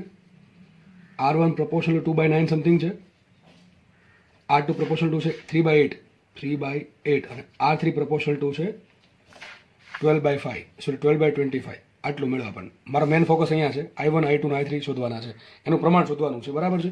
તો ચલો વિચારીએ આપણે, સીધું વિચાર દઉં છું. હવે I1 proportional to શું આવે? 1/ρ1 આવે, તો ઊંધું સુધી જશે 9/2. સમજ પડે કે ન પડે? આનું ઊંધું કરી નાખ્યું. I2 proportional to શું હોય? 1/R2, કારણ કે વોલ્ટેજ ત્રણેય સમાંતરમાં છે, ત્રણેયના વોલ્ટેજ કેવા છે? સરખા છે. વોલ્ટેજ સમાન હોય તો V બરાબર IR પરથી I proportional to 1/R થાય. Simple knowledge. તો આનું ઊંધું કરી નાખો, શું આવશે? 8/3. અહીંયા I3 proportional to શું આવશે? 1/R3. એટલે R3 ઊંધું છે 25/12. આ મળી ગયા. ચલો આપણે ત્રણેયનો ગુણોત્તર શોધીએ. તો ત્રણેયનો ગુણોત્તર શોધો. ચલો માટે ફટાફટ I1 જેમ I2 જેમ I3 બરાબર શું આવશે? બરાબર આવશે ત્રણેયનો ગુણોત્તર શું આવશે? 9/2 જેમ 8/3 જેમ 25/12. આવો જો આ તમારો જવાબ. તમને ઓપ્શનમાં આવું આપ્યો તો તમારો જવાબ આવી ગયો છે. પણ તમે યાદ રાખજો, મોસ્ટલી છે ને ઓપ્શનમાં આવો નહીં આપ્યા હોય. ઓપ્શનમાં શું કરે ખબર? એ લોકો આ છેદ સરખો કરી નાખે. ત્રણેયમાં છેદ સરખો કરે ને ત્રણેયનો છેદ ઉડી જશે. તો મારે વિચારવાનું, જો તમને હકીકત કહું છું, અહીંયા ઓપ્શનમાં આવું આપ્યું છે તો આગળ વધવાની જરૂર નથી ભાઈ. આ જવાબ આવ્યા પછી મેથેમેટિકલી આગળ કેટલું વધુ એ કોના પર ડિપેન્ડ કરે? ન તમારા પર ન મારા પર, ઓપ્શન પર ડિપેન્ડ કરે. જેને પેપર બનાવ્યું છે ને કંઈક ઓપ્શન સેટ કર્યા છે, એ ઓપ્શનમાં સેટ કર્યું હશે કંઈક વેલ્યુ, એ ઓપ્શન સુધી તમારે ગણતરી કરવી પડે, બરાબર છે? તો જ તમારો આન્સર આવ્યો, તો જ તમે ટીક કરી શકશો. તો આપણે એટલો આ આન્સર તમારો આવી ગયો કહેવાય. હવે આગળ આપણે વધી શકીએ કે ભાઈ આ દરેકનો છેદ રેખો કરી નાખો. અહીં 2 છે, અહીંયા 3 છે, અહીંયા 12 છે. તો આપણે વિચાર છે કે ભાઈ 2નો લસાઈ 12 આવે, 3નો લસાઈ 12 આવે. તો કામ કરીએ, અહીં 12 લાવવા માટે શું કરવું પડે? 6 વડે ગુણો, 6 વડે ભાંગો. તો જો લખું છું અહીંયા માટે I1 જેમ I2 જેમ I3 બરાબર 6 વડે ગુણો, 6 વડે ભાંગો. 9 × 54, તો 54/12 છેદું 12. અહીંયા શું કરવું પડે? 4 વડે ગુણો, 4 વડે ભાંગો, તો 8 × 32. 32/3 × 12 જેમ 25/12. આ 12 વાર ઉડી ગયા, તમારો જવાબ આવી ગયો. I1 જેમ I2 જેમ I3 બરાબર શું આવશે? 54 જેમ 32 જેમ 25. હવે ઘણાનો મિનિંગ ખબર ન પડે. મેન શું હતું? જો મેન શું હતું સમજો. એક બેટરી હતી, 20 વોલ્ટની બેટરી છે, એને આપણે કનેક્ટ કરી દીધી આ 3 સમાંતર અવરોધો સાથે, અને જોયું આપણે કે બેટરીમાંથી 5 એમ્પિયરનો પ્રવાહ જાય છે. તો ક્વેશ્ચન એમ છે કે ત્રણેય અવરોધો છે અલગ અલગ લંબાઈના છે, અલગ અલગ આડછેદનું ક્ષેત્રફળ ધરાવે છે, અલગ અલગ અવરોધકતા ધરાવે છે. તો ત્રણેય અવરોધમાં કેટલી માત્રામાં પ્રવાહ જશે એ આપણો મેઇન ગોલ હતો. તો આપણને કંઈક એવી ખબર પડી કે I1 જેમ I2 જેમ I3 કેટલા મળે? 54 જેમ 32 જેમ 25. આનું મિનિંગ સમજે. હવે તમને આ પહેલો પ્રશ્ન, આ ટાઈપનો પહેલો પ્રશ્ન પૂછી શકે. આમાં એમ પૂછી શકે, તમને ઓલરેડી કહી દીધું છે 5 એમ્પિયરનો પ્રવાહ છે. આ બીજો જો આ પ્રશ્ન સોલ્વ થઈ ગયો. હવે આમાં એક્સ્ટ્રા આ ન પૂછે તો આવું પૂછે, આ નહીં પૂછે તો આવું પૂછશે કે જે 5 એમ્પિયરનો પ્રવાહ છે એ તમારે ત્રણેય અવરોધને વહેંચવાનો છે. તમારા જે 5 એમ્પિયરનો પ્રવાહ છે એ ત્રણેય અવરોધને વહેંચવાનો છે કે ભાઈ આને કેટલો મળશે, આને કેટલો મળશે, આટલો કેટલો મળશે. ટૂંકમાં તમારે આ પ્રવાહનો ગુણોત્તર નહીં પણ પ્રવાહની વેલ્યુ શોધવાનું પૂછે. તો શું કરવું પડે? આટલો દાખલો ગણવો જ પડશે. હવે આગળ કંઈક કરવું પડશે. આગળ શું કરવું પડે વિચારો. હવે તમારે 5 એમ્પિયરનો પ્રવાહ ત્રણેય વચ્ચે એ પ્રમાણે વહેંચવાનો છે કે ત્રણેયનો ગુણોત્તર 54 જેમ 32 જેમ 25 આવે. સર આ કેમ કરવું? બહુ ઇઝી છે. જો પહેલું શું કરવું ખબર છે? આવું ભાગ પાડવાનો હોય ને, જ્યારે પણ ભાગ પાડવાનો હોય તો શું કરવાનું? આ ત્રણેયનો સરવાળો કરી દેવાનો. 54 + 32 + 25 કરીએ તો શું થાય? ત્રણેયનો સરવાળો 54 + 32 થશે 86, અને 86માં નાખો 25 એટલે થશે 111, બરાબર? તો ત્રણેયનો સરવાળો શું આવશે? 111. મતલબ શું? મતલબ આમ થયું, જો સમજો. એનો મતલબ આમ થાય કે માનો કે આ ત્રણેય વાયર છે એને હું 111 એમ્પિયરનો પ્રવાહ આપું. કેટલો પ્રવાહ આપું? 111 એમ્પિયરનો પ્રવાહ આપું. તો આને 54 એમ્પિયરનો પ્રવાહ મળે, આને 32 એમ્પિયરનો પ્રવાહ મળે, આને 25 એમ્પિયરનો પ્રવાહ મળે. સમજો આનો મિનિંગ સમજો. આ શું કહેવા માંગે છે? ત્રણેય પ્રવાહનો ગુણોત્તર 54 જેમ 32 જેમ 25 છે. તો ત્રણેયનો સરવાળો કરી દેવાનો. શું આવશે? સરવાળો 111 આવશે, બરાબર? તો મતલબ એમ થયો કે આ મારી પાસે માનો કે 5 એમ્પિયર નહીં પણ 111 એમ્પિયરનો પ્રવાહ હોય. મારી પાસે 111 એમ્પિયરનો પ્રવાહ હોય તો પહેલા વાયરને કેટલો મળશે? 54 એમ્પિયરનો પ્રવાહ. બીજા વાયરને કેટલો મળશે? 32 એમ્પિયરનો પ્રવાહ. ત્રીજા વાયરને કેટલો મળશે? 25 એમ્પિયરનો પ્રવાહ. તો વિચારો સિમ્પલ કે ભાઈ 111 એમ્પિયરના પ્રવાહ હોય તો આને 54 મળે, તો 5 કેટલા મળે? આવડે કે ન આવડે? એવું 111 એમ્પિયરનો પ્રવાહ હોય તો આને કેટલો મળે? 54 મળે. પણ આપણી પાસે 111 નથી, કેટલો છે? 5નો છે. તો કેટલો મળશે? તો લખું છું અહીંયા I1 ની કિંમત શું આવશે? I1 ની કિંમત ડાયરેક્ટ લખી નાખું. જો એવું લાગે તો કીધું ત્રિપદી બતાવી દો સાઈડમાં કે 111 એમ્પિયરનો પ્રવાહ હોય તો પહેલાના ભાગમાં કેટલો આવે? 54 એમ્પિયર આવે. તો મારી પાસે 111 નહીં પણ 5 એમ્પિયર, તો 5 એમ્પિયર એ કેટલા? તો શું કરવાનું? જો આ પ્રમાણ ગુણ્યા 5, જે પ્રવાહ આપ્યો કેટલો આપ્યો? 54 ભાગ્યા 111 કરી દેવાનો. ટૂંકમાં શું કરવાનું સમજો. એને પોતાનો કેટલો મળે છે ભાગ્યા કુલ કેટલો છે. એને પોતાને કેટલો મળે? 54 ભાગ્યા શું કરશો? 111. કારણ કયું? ત્રિપદી પરથી આવ્યું. ઇન્ટુ શું કરશો? જે પ્રવાહ આપણને આપ્યો છે 5. તો શું આવશે આન્સર વિચારો રાતે. માટે I1 બરાબર શું આવશે? 54 ગુણ્યા 5 કરવા હોય તો કરો. ચલો 4 પંચા 20, વધી પડી 2, પચું પચું બચીને 2 27, 270 ભાગ્યા 111. આ જે આન્સર આવતો હોય એટલો પ્રવાહ મળશે. 5 એમ્પિયરમાંથી આના ભાગમાં એટલો આવશે. આગળ ગણતરી કરવાની જરૂર નથી, બરાબર. I2 શોધીએ. ચલો I2 કેટલા મળશે? તો 111 એમ્પિયરનો પ્રવાહ હોય એમાંથી આને 32 એમ્પિયરનો પ્રવાહ મળે છે, એમાંથી આને 32 મળે છે. તો 5 એમ્પિયર એટલે શું કરવાનું? 32 કુલ કેટલો મળે છે છેદમાં કેટલામાંથી મળે છે? કુલ કેટલામાંથી મળે છે? તો 111 માંથી 32 મળે તો 5 કેટલો મળે? ઇન્ટુ 5 કરી દો. 32 પંચા થશે 160, 160 ભાગ્યા 111 આટલો પ્રવાહ મળશે આને. અને I3 શું આવશે? I3 કે ભાઈ 111 એમ્પિયરના પ્રવાહમાંથી આને 25 મળે, બરાબર છે. તો 25 ભાગ્યા 111 કરો, કુલ કેટલો મળે છે? કેટલામાંથી મળે? મને ભાગાકાર ગુણ્યા શું કરો? 5. 25 પંચા આવશે 125, તો આવશે 125 છેદમાં 111 એમ્પિયર. આ તમારો જવાબ આવી ગયો. બીજું કાંઈ નવીન છે નહીં, બરાબર. આ જવાબ આવી ગયો તમારો વધે દાખલાનો. તો તમને આ પ્રવાહ આપી દીધો છે 5 એમ્પિયર, એટલે આપણે ગણતરી કરી શકો. પણ તમને પ્રવાહ ન આપે તો તમારો આન્સર અહીંયા આવી ગયો. ભાઈ આટલું 54 જેમ 32 જેમ 25 આટલો પ્રવાહ અલગ અલગ બ્રાન્ચમાં જશે. તો સીધી વાત છે, જો જેટલો મોટો અવરોધ એટલો ઓછો પ્રવાહ. કારણ શું? અરે V બરાબર IR. V તો ચલો અચળ છે, સમાંતર છે, એટલે તો I કોનો મોટો? જેનો R નાનો હશે એનો પ્રવાહ વધારે હશે. તો જે બ્રાન્ચમાં અવરોધ નાનો હોય એ બ્રાન્ચમાં સૌથી વધારે પ્રવાહ જાય. આપણે દેખાય છે કે પહેલી બ્રાન્ચમાં 54 પ્રવાહ ગયો, 111 માંથી 54 એમ્પિયર એમાં જાય. 111 પ્રવાહ હોય કુલ, તો 54 માં ભાગનો એટલે કે 54 એમ્પિયરનો પ્રવાહ પહેલી બ્રાન્ચમાં જશે. બીજી બ્રાન્ચમાં 32 માં ભાગનો એટલે કે 32 એમ્પિયરનો પ્રવાહ, અને ત્રીજી બ્રાન્ચમાં 25 માં ભાગનો એટલે કે 25 એમ્પિયરનો પ્રવાહ છે. જો 111 એમ્પિયરનો પ્રવાહ હોય તો આ તમારો જવાબ આવી ગયો. 270/111, 160/111 અને 125/111. આ તમારો જવાબ થઈ ગયો. તો ભાઈ આવા દાખલા પૂછાય છે અને આવા દાખલા આવડવા જ જોશે. બધા લોકોને આવા દાખલા આવડવા ફરજિયાત છે, બરાબર. આમાં બીજું કંઈ નવીન છે નહીં, એટલા માટે, બરાબર. આગળ વધીએ આપણે. ચલો નેક્સ્ટ દાખલો IMP દાખલો, એકદમ ઇઝી દાખલો અને જીમાં પૂછેલ દાખલો લગભગ છે, બરાબર છે. કદાચ જીમાં પૂછેલ દાખલો છે. આપણે દાખલો શીખવાનો છે ભાઈ. અને તમારામાંથી ઘણા લોકો જો દાખલો આવડતો હોય તો જાતે પણ ટ્રાય કરી શકો છો. તમને સર્કિટ આપેલ છે, 18 વોલ્ટની બેટરી છે, 18 વોલ્ટની બેટરી છે. એના પ્રમાણે 400 ઓહ્મનો અવરોધ, 100 ઓહ્મનો અવરોધ અને 500 ઓહ્મનો અવરોધ જોડેલો છે. નીચે એક R અવરોધ જોડેલો છે. હવે ક્વેશ્ચન તમને આવો પૂછે. આ દાખલો મોસ્ટ IMP, આવો દાખલા બહુ પૂછશે. તમને એકાદા અવરોધનો વોલ્ટેજ આપી દે, એકાદા અવરોધનો પ્રવાહ આપી દે, પૂછે બીજા અવરોધનું મૂલ્ય કેટલું હશે, ત્યાં વોલ્ટેજ કેટલો હશે, પ્રવાહ કેટલો હશે. આવા આખી સર્કિટ સોલ્વ કરવાનું પૂછે, બરાબર છે. એક તો શું થઈ શકે, આ 18 વોલ્ટનો, આ 18 વોલ્ટ આપી દો અને અહીંયા R આપી દો. R ને કંઈક કિંમત ચલો આપી દો તમને. એમ તો શું મળે તમને? બધા એમ આપણા દાખલા તો એવા જ ગેડા છે કે તમને બધી વેલ્યુ ખબર હોય, બધા અવરોધો ખબર હોય, અને સર્કિટમાંથી પ્રવાહ કેટલો હશે, કોઈ અવરોધમાંથી કેટલો પ્રવાહ પસાર થાય છે, કેટલો બે છેડા વચ્ચે કેટલો અવરોધ હશે, સોરી બે છેડા વચ્ચે કેટલો વોલ્ટેજ હશે. આપણે દાખલા ગણ્યા છે, પણ આમાં ઉલટું કર્યું. લોકો શું કર્યું છે? તમને બધું આપી દીધું, એ ખાલી R નો આપ્યો. બીજી એની જગ્યાએ શું આપ્યું? R શોધવા માટે ક્લુ આપ્યો. ક્લુ શું છે કે જે 500 ઓહ્મનો અવરોધ છે એના બે છેડા વચ્ચે 5 વોલ્ટનો પીડી છે. શું કહી છે? જે 500 ઓહ્મનો અવરોધ છે એના બે છેડા વચ્ચે વોલ્ટેજ એટલે પીડી કેટલો છે? 5 વોલ્ટ. ટૂંકમાં 500 ઓહ્મનો અવરોધ અહીંયા છે, તો વિચારો અહીંથી લઈને આ પોઈન્ટ, આ બે પોઈન્ટ વચ્ચે વોલ્ટેજ કેટલું છે? 5 વોલ્ટ છે, એમ કીધું તમને. તો ક્વેશ્ચન એવો છે, આનું મૂલ્ય કેટલું હશે? કેમ, કઈ રીતે મળે? યા તો વિચારો કઈ રીતે મળશે? સર્કિટ સોલ્વ કરવાની. સર્કિટ સોલ્વ કરવાનું સ્ટાર્ટ કરી દીધું, અહીંથી કરશું? ના સર, અહીંથી તો ન થાય. કારણ શું? અહીંથી મારે સ્ટાર્ટ કરું, શું આપવું પડે? પ્રવાહ આપવો પડે. હવે પ્રવાહ કેટલો ઉત્પન્ન કેમ ખબર પડે? પ્રવાહ તો આપણે ખબર ના પડે, કારણ કે આપણે સર્કિટ તો ખબર નથી, R ખબર નથી, એટલા માટે. તો એક બે રીત છે કે આ બધાનો સમતુલ્ય અવરોધ શોધી નાખો, બરાબર છે. સમતુલ્ય શોધી નાખો અને એના પરથી આપણે R મળે. પણ એ બહુ લાંબુ પડે. એના કરતાં સિમ્પલ વસ્તુ એ છે, વિચારો કે દાખલો આપણે અહીંથી ગણવાનું સ્ટાર્ટ કરશું. આની ભાઈ કેટલા વોલ્ટેજ? 5 વોલ્ટ છે. વિચારો, આવું વિચારવાનું છે. હવે દાખલો ઘણી બધી રીતે સોલ્વ થઈ શકે, પણ તમને એકદમ બેઝિક અને ઇઝી રીત કહી દો. ચલો, બરાબર છે, ફટાફટ કરશું આપણે. આ 500 ઓહ્મનો અવરોધ છે, એનો વોલ્ટેજ 5 વોલ્ટ છે. અને આને કઈ વસ્તુ આપી? આનો અવરોધ આપ્યો, આનો વોલ્ટેજ આપ્યો. શું નથી આપ્યું? આનો પ્રવાહ. ભાઈ 3 વસ્તુ મેન યાદ રાખવાની. કોઈ પણ સર્કિટમાં 3 વસ્તુ: વોલ્ટેજ, પ્રવાહ અને અવરોધ. હવે આ અવરોધનું મૂલ્ય મને ખબર છે, એનો વોલ્ટેજ ખબર છે, તમને પ્રવાહ ખબર ન પડે. ચલો, કેટલો પ્રવાહ હશે? ફટાફટ ગણતરી કરું છું. અને હું છે ને સિમ્પલ ગણતરી કરીશ, બરાબર, આડાવડી. તો ટૂંકમાં તમારે વ્યવસ્થિત તમારે ચોપડામાં લખવાની છે. તો પહેલાં શું શોધીશ? આનો પ્રવાહ શોધીશ. ચલો, પ્રવાહ શું હોય? I બરાબર, તો કઈ ખબર ન પડે શું કરવાનું? V બરાબર IR. તો I બરાબર V ના છેદમાં R. V ના છેદમાં R મૂકી દો, તો શું આવશે? અહીંયા 5/500 આવશે કે નહીં આવે? 5/500 તો શું આવશે? 1/100. હવે 1/100 લખવા કરતા કામ લખાય અને 10 વડે ગુણ્યા 10 વડે ભંગાય. તો ઉપર શું આવશે? 10 આવશે, નીચે શું આવશે? 1000 આવશે. તો 10/1000 કહો 10 મિલી એમ્પિયર. મને પ્રવાહ મળી ગયો. ચલો, આનો પ્રવાહ મળી ગયો, આ અવરોધનો પ્રવાહ મળી ગયો. ખબર પડે કે ન પડે? આટલું સિમ્પલ બહુ એકદમ સિમ્પલ દાખલો છે. અને આવા દાખલા જ પૂછાય છે. હું તમને હજી કહું છું, જીમાં નીટમાં આવા દાખલા વધારે પૂછાય, બરાબર. આખી સર્કિટ સોલ્વ કરવા નહીં પૂછે, પણ આવું બધું પૂછે. તમને ખબર પડે કે તમારી બુદ્ધિ કેટલી છે આના પરથી. તો ચલો, આનો અવરોધ મળી, આનો અવરોધ ખબર છે, આનો વોલ્ટેજ ખબર છે, તો મને પ્રવાહ ખબર પડી ગયો. આ અવરોધમાં 10 મિલી એમ્પિયરનો પ્રવાહ છે. કઈ દિશામાં પ્રવાહ છે? વિચારો, અહીંથી પ્રવાહ ઉત્પન્ન થયો હશે, અહીંયા સુધી પ્રવાહ આવ્યા જશે, બરાબર છે. અહીંયા સુધી પ્રવાહ આવ્યા જશે, અહીંથી પ્રવાહના ભાગ પડે, થોડોક પ્રવાહ અહીંયા જશે, થોડોક પ્રવાહ અહીંયા જશે. થોડોક પ્રવાહ અહીંયા ગયો, અહીંયા જે પ્રવાહ હશે, આ બે અવરોધ શેમાં છે? વિચારો, આ બંને અવરોધ શ્રેણીમાં છે.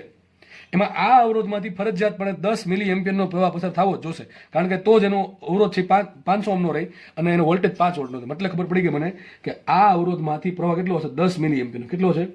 10 મિલી એમ્પિયર. થોડુંક વિચારો. હવે આ અવરોધ ને અવરોધ શેમાં છે? આ બંને અવરોધ શેમાં છે? શ્રેણીમાં છે.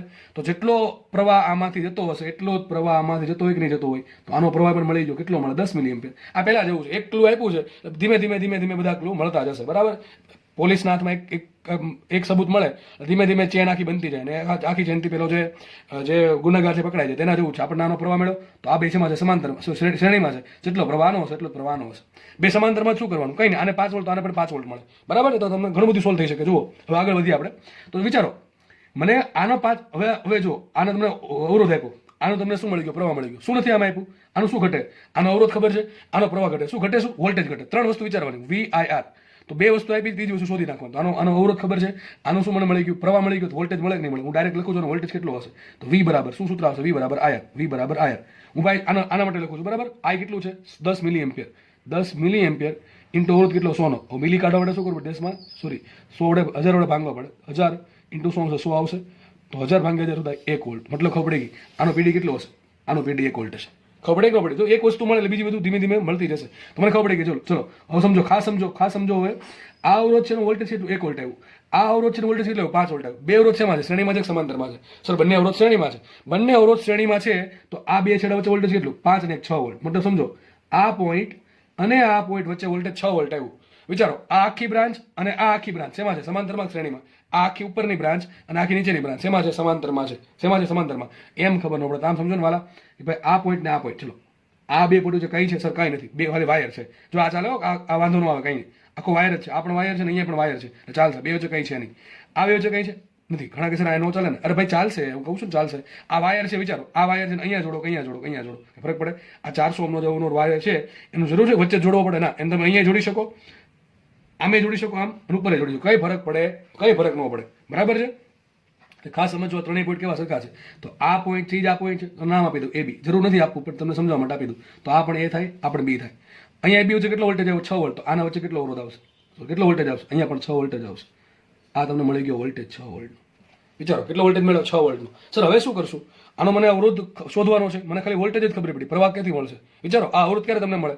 આનો તમને વોલ્ટેજ મળે અને આનો તમને પ્રવાહ મળે. તો એક કામ કરી નાખ્યું. વિચારો, મેં તમને શું કીધું? મારે R શોધવો છે.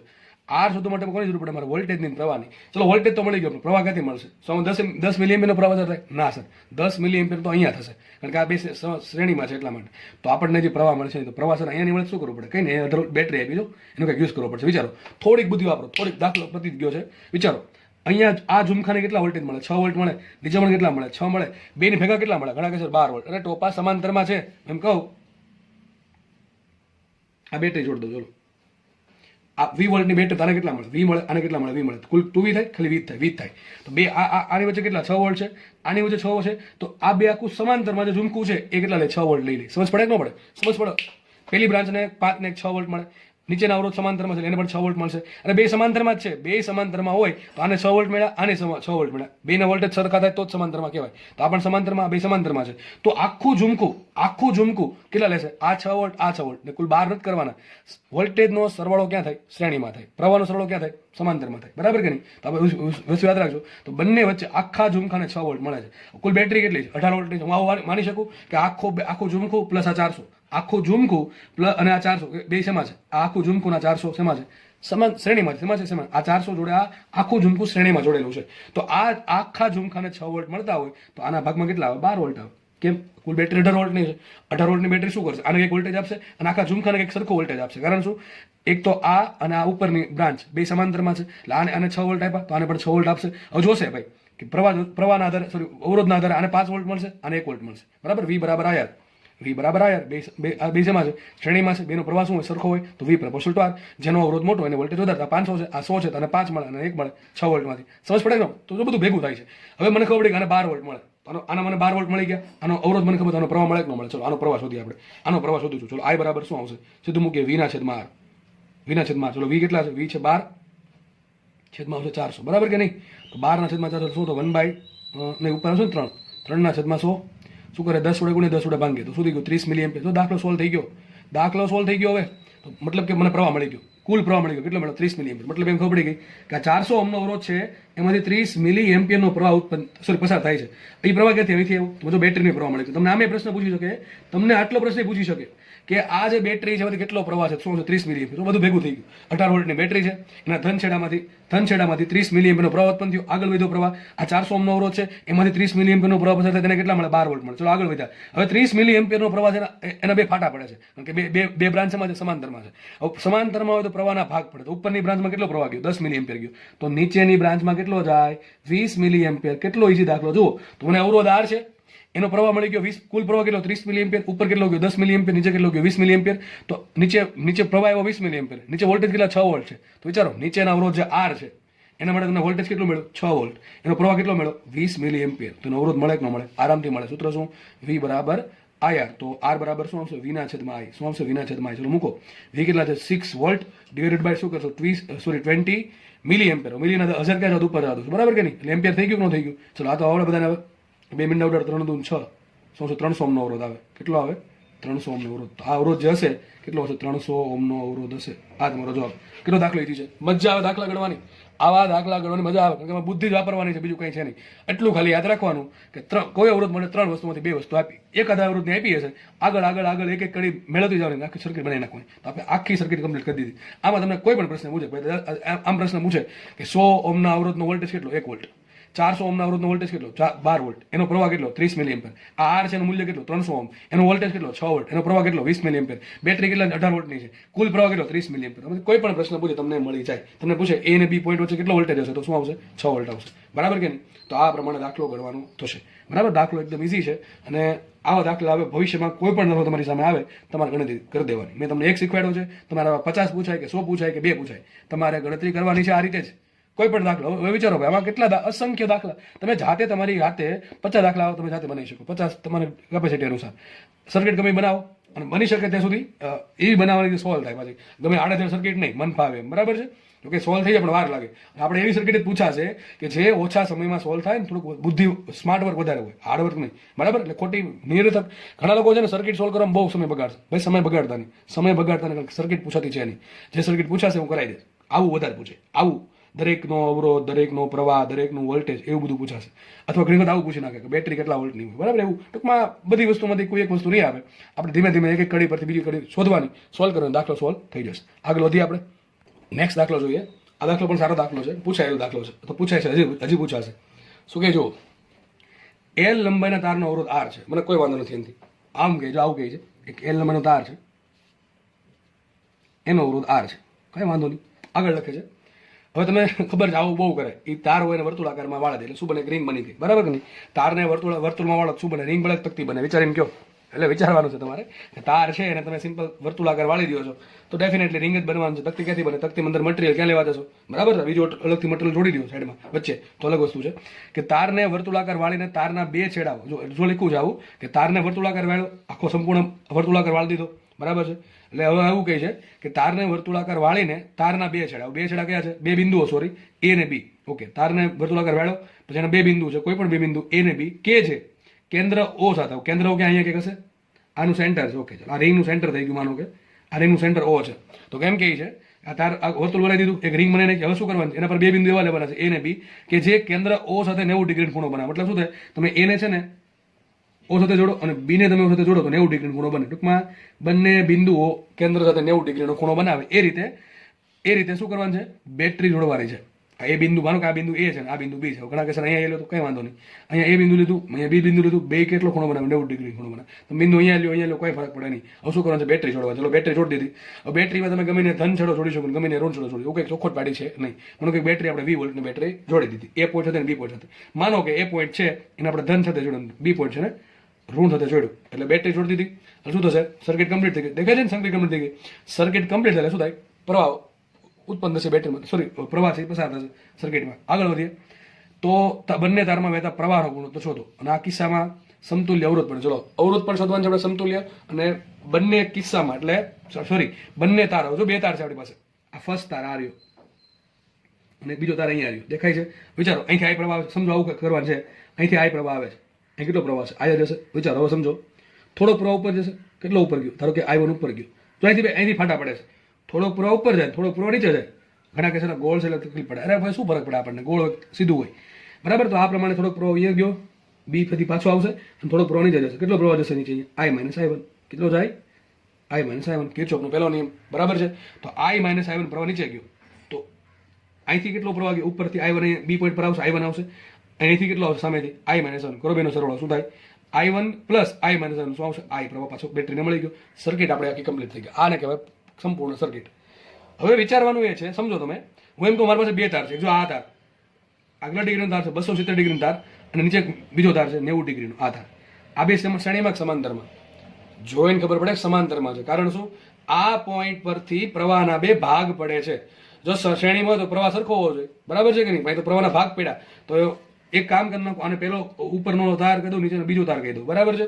માનો કે આનો અવરોધ R1 છે, આનો અવરોધ R2 છે. તો R1 ને R2 શેમાં છે? સમાંતરમાં છે. શેમાં છે? સમાંતરમાં છે. હવે વિચારવાનું છે, સમજો. આ બધું શરૂ ક્યાંથી અહીંથી થયું હતું? L લંબાઈ હતી, અવરોધ કેટલો હતો? R હતો. ચલો હવે આપણે સમજીએ. જો હવે આનો અવરોધ કેમ થતું? કઈ નહીં, જો આ આખો તાર જ છે ને, આ શું આખો તાર જ છે. તાર કોના અવરોધ કોના પર ડિપેન્ડ કરે? તો R બરાબર હોય રો એલ અપોન એ. શું હોય? R બરાબર રો એલ અપોન એરિયા. મને એમ કહો તમે તારને વર્તુળાકાર વાળી દો તો એરિયા વધે ઘટે? અરે ટોપા કંઈ ફરક ન પડે. એરિયામાં શું ફરક પડે? માનો કે તમારી પાસે એક mm સ્ક્વેરનો આશરે ધરાવતો તાર છે, બરાબર? 1 mm નો એરિયા ધરાવતો 1 mm સ્ક્વેરનો. તમે વર્તુળાકાર અવરોધ વધ્યો, સોરી એરિયા વધે ઘટે? અરે કંઈ ફરક ન પડે. રો તો મટીરિયલ પર ડિપેન્ડ કરે. મટીરિયલ થોડું બદલી જાય. તમે તાર હોય ને રિંગ બનાવી નાખો તો શું લોખંડનું સોનું થઈ જાય? તો એ ધંધો ચાલુ કરી દેવાય, ભણવાનું બંધ કરી દેવાય, બરાબર કે નહીં? તો રોમાં કંઈ ફરક ન પડે, એરિયામાં ફરક ન પડે. મતલબ સાબિત શું થયું? R પ્રપોર્શનલ ટુ L છે. ઘણા ગોખી નાખો અહીંયા R proportional to L square. ટોપા વાયત તો કરો. આ ક્યારે કામમાં લાગે? જ્યારે તારને ખેંચો કે એને દબાવો તો જ કામમાં લાગશે. બાકી દરેક જગ્યાએ પાછું લાગુ નહીં પડે. યાદ રાખજો, ક્યારે લાગુ પડે? R proportional to L square. તારને ખેંચીને લંબાઈ વધારો અથવા તારને દબાવવાથી લંબાઈ ઘટે તો સૂત્ર લાગુ પડે. અને માનો કે તમને લંબાઈ નથી આપી તો શું આપ્યું? એરિયા આપ્યો છે અથવા ત્રિજ્યા આપી હોય, R પ્રપોર્શનલ ટુ 1/r4. આવું બધું કામમાં લાગે. આ બધું ક્યારે કામમાં લાગશે? આ સૂત્ર તારને ખેંચવામાં આવે કે દબાવવામાં આવે ત્યારે. અહીં સિમ્પલ શું કર્યું છે? વર્તુળાકાર વાળો છે, આમાં ક્યાં દબાવવાની ખેંચવાની વાત આવે છે? તો R પ્રપોર્શનલ ટુ શું આવશે? L આવશે. સૂત્ર આખું કયું? રો એલ બાય એરિયા અચળ, L અચળ, સોરી એરિયા અચળ અને રો અચળ. તો R પ્રપોર્શનલ ટુ L છે. તો મતલબ શું થયો? જે તારની લંબાઈ વધારે એ તારનો અવરોધ વધારે. જે તારની લંબાઈ વધારે એ તારનો અવરોધ વધારે. હવે તમારે વિચારવું હોય તો આ ત્રિજ્યા કેટલી હશે? ચલો આ તો ઘણી બધી વખત કરી લીધું છે. કોની ત્રિજ્યાની વાત કરું? આ ત્રિજ્યાની વાત કરું. આ ત્રિજ્યા આજે રિંગ બની ને, રિંગ તો લખું છું અહીંયા વર્તુળાકાર રિંગની ત્રિજ્યા. રિંગની ત્રિજ્યા. ચલો રિંગની ત્રિજ્યા શું આવશે? શોધવી છે મારે. તો કંઈ નહીં, પેલા આ લંબાઈ કેટલી છે? L લંબાઈ છે. આખી લંબાઈ કેટલી હોય? 2πr. L બરાબર 2πr. તો R બરાબર શું? L/2π. આ જરૂર પડે તો વાપરશું, બાકી કંઈ મને નથી લાગતું જરૂર પડે એમ. સમજો હવે, સમજો ભાઈ. જો હવે સમજો. હવે અહીંયા મને ખબર પડી R પ્રપોર્શનલ ટુ L છે. તો એક અવરોધ આ થઈ ગયો અને એક અવરોધ આ થઈ ગયો. આ હકીકત છે શું? તાર જ છે ને, એનો એક તાર, ખાલી વર્તુળાકાર વાળો, બીજો કંઈ ફરક છે નહીં. તો મને એમ કહો આ લંબાઈ ને આ લંબાઈમાં કેટલો ફરક હશે? મને દેખાય જ છે સામું. આ લંબાઈ અને આ લંબાઈમાં કેટલો ફરક? અરે ટોપા સિમ્પલ વાત છે કે આ લંબાઈ 3 હોય ને તો આ 1 હોય કે નહીં? સમજો સમજો સમજો. આ લંબાઈ 3 હોય, 3 ભાગ અહીંયા આવે તો આ 1 ભાગ થાય. આનો 1 ભાગ ના 3 ભાગ દેખાય કે ના? 1 ભાગ, આ બીજો ભાગ ને ત્રીજો ભાગ. અરે ખબર ન પડે તો આ ખૂણો કેટલો? 90 ડિગ્રીનો. આ ખૂણો કેટલો? 270 ડિગ્રીનો. તો જેટલો ખૂણો મોટો એટલી લંબાઈ વધારે હોય. તો કેટલી લંબાઈ છે અહીંયા? એ લંબાઈ કેટલી હતી? L હતી. L માંથી કેટલી લંબાઈ? 3 ભાગની અહીંયા આવે કે ન આવે? તો ચલો R1 અવરોધ છે, R1 અવરોધ, એને લંબાઈ કેટલી મળશે? L/3 મળશે. હું તમને એકદમ શોર્ટકટમાં દાખલો ગણાવું છું. અને આ જે લંબાઈ કેટલી છે? ચોથો ભાગ છે ને, R2 કેટલા હશે? L/4. સોરી નહીં, 3L/4 આવશે ને. સોરી 3L/4, બરાબર કે નહીં? કુલ 4 ભાગ પડ્યા. 3 ભાગ અહીંયા છે ને 1 ભાગ અહીંયા છે. 3 ભાગની લંબાઈ અહીંયા છે, 1 ભાગની લંબાઈ અહીંયા છે. લખી દો ફરીથી. તો R1 ના ભાગમાં કેટલી લંબાઈ આવશે? 3L/4 અને R2 ના ભાગમાં કેટલી લંબાઈ આવશે? L/4. પણ અહીં શું લખું છે? R પ્રપોર્શનલ ટુ L છે. જો L લંબાઈ હોય તો અવરોધ કેટલો? R છે. તો 3L/4 લંબાઈ તો અવરોધ કેટલો હશે? 3R/4. પતી ગઈ વાત. અને ચોથા ભાગની લંબાઈ કેટલો અવરોધ હશે? R/4. ક્યાં અઘરું થતું? અરે ભાઈ સિમ્પલ વાત છે. તમે વર્તુળાકારમાં વાળો છો તો ખાલી જે અલગ અલગ બિંદુઓ જોડ્યા છે એ બિંદુ અલગ અલગ લંબાઈ આવે.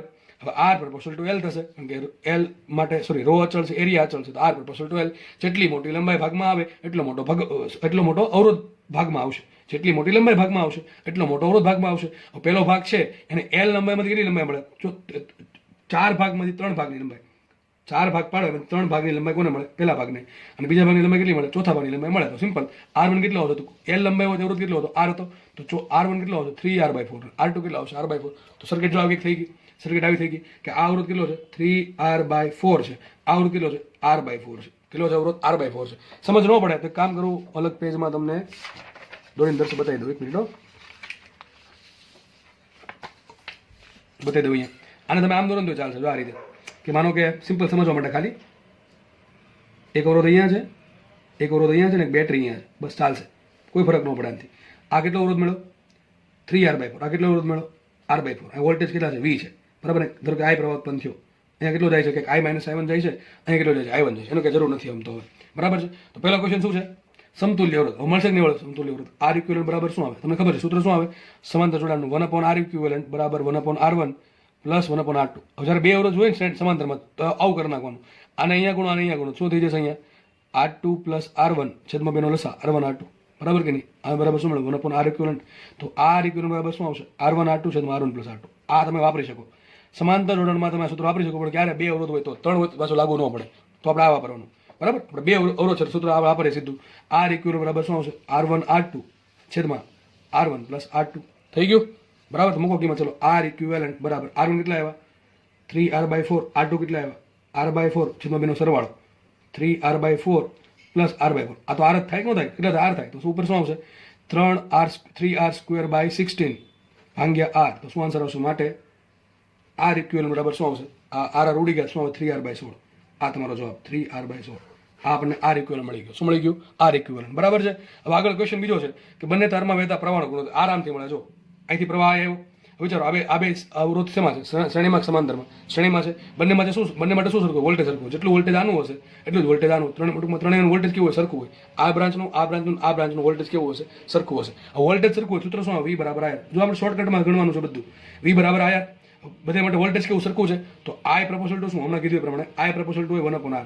ટૂંકમાં સાબિત શું થયું? જેનો અવરોધ મોટો એનો પ્રવાહ નાનો. જેનો અવરોધ મોટો એનો પ્રવાહ નાનો. હવે કુલ પ્રવાહ I છે. કુલ પ્રવાહ કેટલો છે? I છે. એના હું 4 ભાગ પાડું, બરાબર? કુલ પ્રવાહ I છે ને 4 ભાગ પાડું. કેમ? છેદમાં 4 છે, અથવા અવરોધના 4 ભાગ પડે એટલા માટે. અને કુલ 4 ભાગ પાડું તો અહીં કેટલો ભાગ જાય? 3 ભાગ જાય. તો કેટલા આવે? 3I/4 કરંટ આવશે. અહીંયા કરંટ આવશે I/4. ખબર ન પડી, ફરતી કહું, I પ્રપોર્શનલ ટુ R છે. મતલબ સાબિત શું થયું? અરે એમ ખબર ન પડે, આટલું કરી શકો તમે કે V બરાબર શું લખાય? I1 R1, બરાબર છે?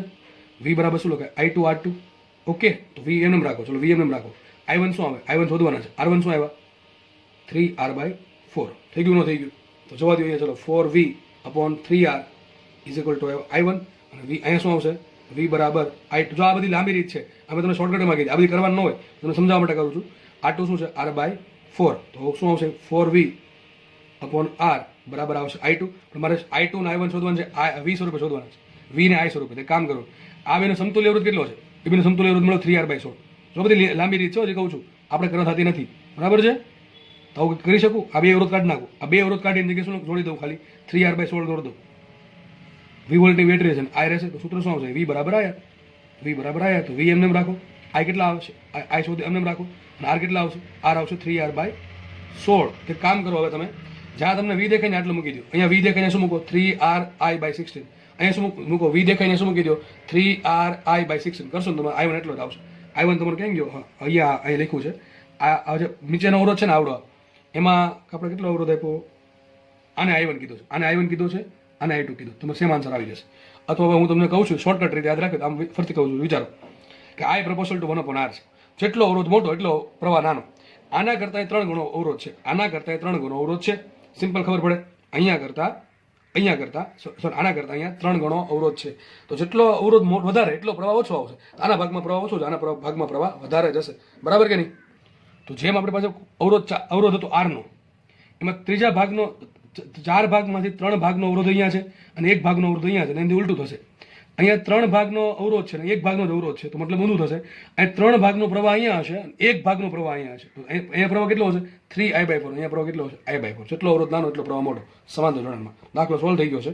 આ બધું કરવાની જરૂર નથી. હજી કહું છું, આ બધું કરશો તો બહુ લાંબી રીત થશે અને સમય ઘટે. એ કરતાં બેટર આમને આપણે સિમ્પલ અન્ડરસ્ટેન્ડિંગથી સ્માર્ટ વખતે સોલ્વ થતો હોય તો આ બધું સૂત્ર મૂકવાની શું જરૂર છે? આપણે મેન શું છે? સર્કિટ સોલ્વ કરવાનું, બરાબર છે? દાખલો સારો હતો, બરાબર છે? કે પેજ દાખલા આપણા શું આન્સર આવશે? સમતુલ્ય અવરોધ શું આવ્યું? કંઈક આવ્યો તો આ બેનો સમાંતર કંઈક આવ્યું હતું ને, 3R/16 એવું કંઈક આવ્યું હતું. અને વહેતા પ્રવાહનો ગુણોત્તર વિચારો. અહીંયા કેટલો પ્રવાહ આવ્યો? મોટો અવરોધ, લંબાઈ વધારે, અવરોધ વધારે. અવરોધ વધારે, પ્રવાહ ઓછો. કેટલો પ્રવાહ આવશે? I/4 આવશે. અહીંયા કેટલો પ્રવાહ આવશે? અહીંયા પ્રવાહ આવશે 3I/4. તો બેનો ગુણોત્તર શું આવશે? 1:3. શું ગુણોત્તર આવશે? 1:3. ટૂંકમાં આ બ્રાન્ચમાં 1 પ્રવાહ છે, આ બ્રાન્ચમાં 3 પ્રવાહ છે. મતલબ શું થાય? કુલ 4 એમ્પિયરનો પ્રવાહ હોય તો અહીંયા 1 એમ્પિયરનો પ્રવાહ જશે, નીચે અહીંયા 3 એમ્પિયરનો પ્રવાહ જશે, અહીંયા 1 એમ્પિયરનો પ્રવાહ, અહીંયા 3 એમ્પિયરનો પ્રવાહ, બરાબર છે. અહીંયા અવરોધ કેટલો? કુલ 4 અવરોધ હોય, એને 4 ભાગ પડે એટલે R/4 થયું, એમાં 3 ભાગ અહીંયા હશે અને R/4 અહીંયા હશે. ટૂંકમાં બેનું વોલ્ટેજ સરખું રહેવું જોઈએ. તમે ગણતરી કરજો, આનો અવરોધ ગુણ્યાનો પ્રવાહ કરજો અને આનો અવરોધ ગુણ્યાનો પ્રવાહ કરજો, બે સરખા આવશે તો જ દાખલો સાચો, બાકી ખોટો. દાખલો હવે તમને વિચારો, એક દાખલો તમે એક કામ કરજો, તમે છે ને દાખલો ગણો છે ને 60 ની 120 ડિગ્રી લેજો. ચલો 120 ડિગ્રી ખૂણો કરી નાખજો. દાખલો હોમવર્કમાં શું કરવાનું છે? સમતુલ્ય અવરોધ અને વહેતા પ્રવાહ ગુણોત્તર. બસ દાખલો હોમવર્કમાં ગણજો, આવડી જ જશે બધાને. નેક્સ્ટ દાખલો ચલો શું કહે છે જોઈએ. કદ અચળ રહે તેમ તારની લંબાઈ ચોથા ભાગની કરવામાં આવે તો નવો અવરોધ હવે આ ગણા થાકી ગયો હું. શું કહે છે? જો કદ અચળ રહે તારની લંબાઈ વધારી છે, આગળમાં શું કર્યું? તારને વાળ્યો હતો, આમાં તો લંબાઈ 4 ચોથા ભાગની કરી નાખી. લંબાઈ ક્યારે ચોથા ભાગની થાય? તારને દબાવ્યો હશે તો, બરાબર છે.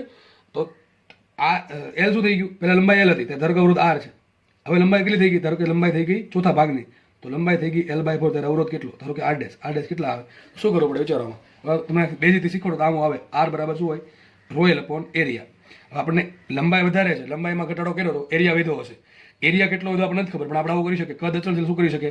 અને એરિયા વડે ગુણીએ, એરિયા વડે ભાંગીએ તો શું આવશે? નીચે ઊંધું કરી નાખ્યું, L વડે ગુણીને L વડે ભાંગીએ, બરાબર છે. તો ઉપર શું આવશે? Row L² V. પણ V કેવા અચળ? સાબિત શું થયું? R proportional to L². હું તમને એમ કહું છું કે જ્યારે સૂત્ર ક્યારે વાપરવું? R proportional to L². જ્યારે લંબાઈમાં વધઘટ થતી હોય ને ત્યારે કઈ રીતે? તારને ખેંચવાથી, તારને દબાવવાથી.